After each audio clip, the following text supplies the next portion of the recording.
Siamo negli Stati Uniti e per l'esattezza a Miami. We are in the United States of America, more specifically in Miami, Florida. In this state, there's the highest concentration of pleasure crafts in the whole world. Many are sporty, very fast, almost racing vessels, but many are also equipped for fishing. Now, it is possible to put both of these characteristics together, maybe adding also the safety and comfort of some air tubes.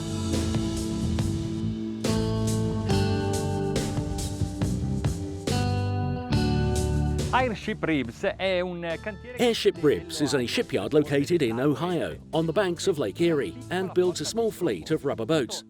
This is the latest model, the 330, an inflatable craft 10 metres long and 3 metres wide. Look at it. It's a fusion between an American centre console and an English rib. It has some characteristics of a sporty fishing boat, typical of the States. But the hull with steps and the small diameter air tubes are a common feature of the Anglo-Saxon rubber boats. The unit we're going to try out today is equipped with two 300 horsepower Mercury Verado engines, but it's possible to install two 400 horsepower outboard engines. Dagli sport fisherman The americani. deep V shape of the hull comes directly from the American sport fishermen and the English rubber boats, with a 25-degree dead rise on the transom. Lo scafo al galleggiamento. The hull waterline isn't very long because the bow rising is very stretched forward to progressively and gently cut into the waves. Let's say that this hull is built for speed. È realizzato per infusione di resina sottovuoto. It's made with the vacuum resin infusion technique with a sandwich structure, bulkheads and reinforcements in composite material. But even with this kind of construction, it's still very heavy, 4.5 tons, because of its opulent furnishing. I tubolari sono di Hypalon neoprene. The air tubes are in Hypalon neoprene, very easy to patch up even with cold glues. It's superfluous to highlight that they are an important buoyancy reservoir and they are very helpful during manoeuvres or when approaching other boats. I compartimenti They are sono. made out of 7 sections. È un tipico This boat is a typical centre console with a T-top held by a structure of big painted aluminium tubes.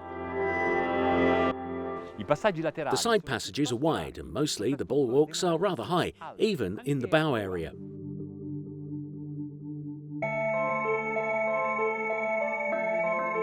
The craft is very elegant and these soft, quilt-like wallpapers contribute to its charm. The fillings cover also parts of the sides and the glove boxes. Another important characteristic is the presence of several handrails.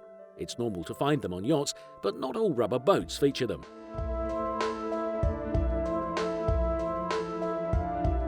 The shipyard's focus has been the dynamic characteristic of this inflatable raft. Went out of its way to lower the centre of gravity, and maybe even too much since the brackets that hold the outboard engine in place are almost completely underwater. Queste poltrone di pilotaggio sono esattamente come un pilota vorrebbe che fossero. Perché? Semplice. Piuttosto alte, così si è completamente appoggiati. These pilot seats are exactly how a skipper would desire them. Why? Well, they're quite tall to completely lean back on them, very supportive, so not to waste any energy trying to keep your balance. Feel safe and feel the boat's movements as well to keep it under control. Inoltre si può decidere se restare. And you can decide to sit or stand.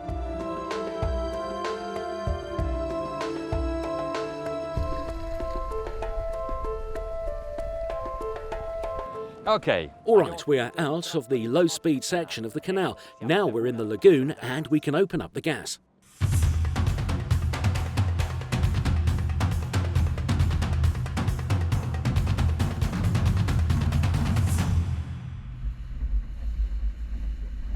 Il paesaggio però qui è favoloso. Miami è The incredibile. landscape here is gorgeous. Miami is incredible.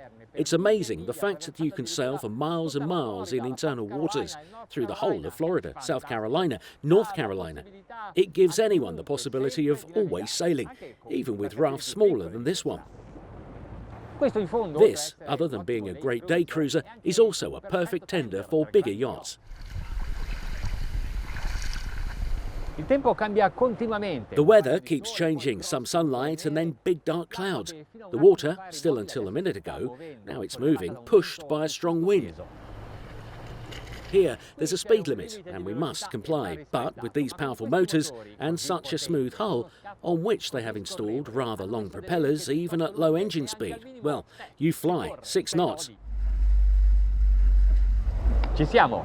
Here we are, we pass under this bridge, enter into another lagoon, and let's give it some gas. Okay, let's bring it into planing.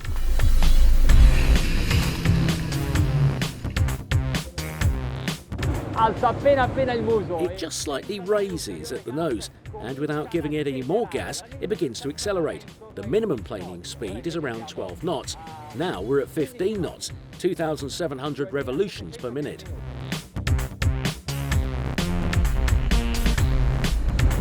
L'efficienza di una carena porta dei vantaggi anche in termini. The efficiency of a hull also brings advantages in terms of autonomy, because the motors consume less. For example, at this speed, 20 knots, we are at about 22 litres per hour per engine. Quite low, considering that each of these outboard engines has 300 horsepower. È fantastico sentire un'imbarcazione quando entra in... It's fantastic to feel a boat as it comes up to speed on the steps. It seems as if it's flying on a cushion of air, that it has detached itself from the water, and effectively, that is what they are meant to do. They reduce the resistance and allow us to go faster. Oh, we are already at 30 knots, and look, it seems like it's not even moving. Fantastic!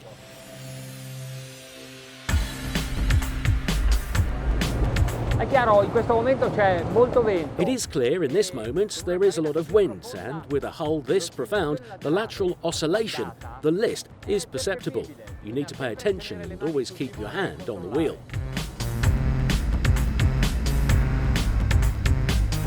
L'assetto però è perfetto. The trim, however, is perfect. I still haven't adjusted it, at least not until now. Now I'll try to increase the angle of the outboard engines a little. But that's no good, it causes the propellers to cavitate. It's better to leave it alone and allow the boat to find its own setting.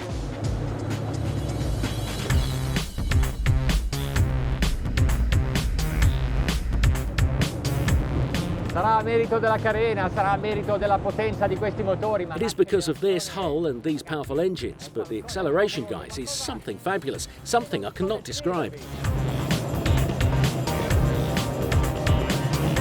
Wow! It's crazy.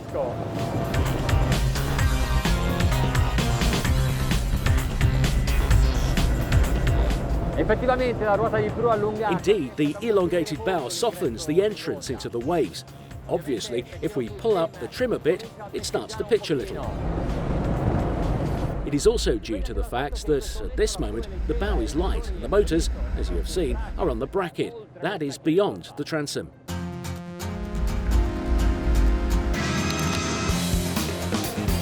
Ciò che è pazzesco è che passi da 3... What is crazy is that it moves from 30 to 40 knots in a second. Well, not a second maybe, though. It seems like it.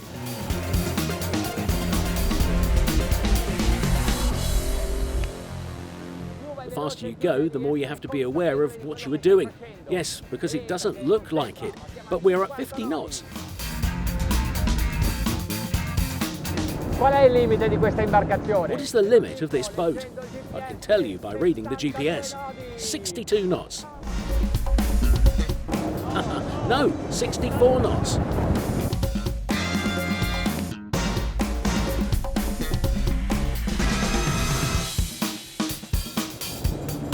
E adesso lo proviamo in virata. And now let's try a turn, but not a normal turn, one at full speed. It's great, it's fantastic.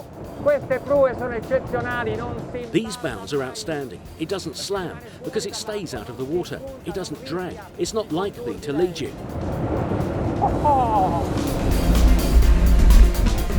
That's how you drive, with the outboard, the helm, not the bow. What I mean to say is that it's not the boat that has to carry you. You are the one who has to drive it.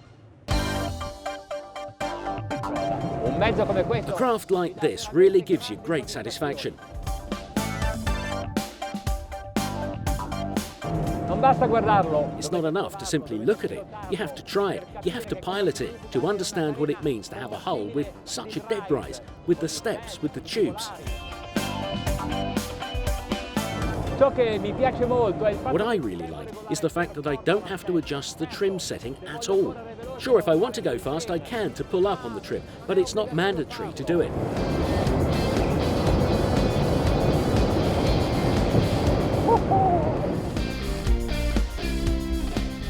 It's really fantastic.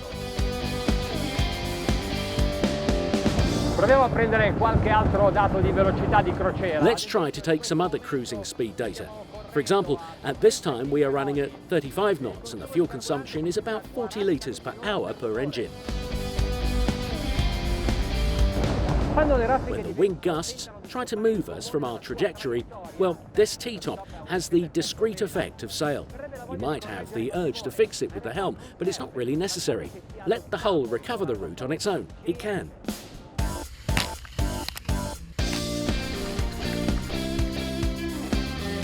The British know how to build very fast inflatable boats. We Italians are very good at making them very elegant. The French have a great sense of practicality. And in Ohio, well, they can also build their own great inflatables.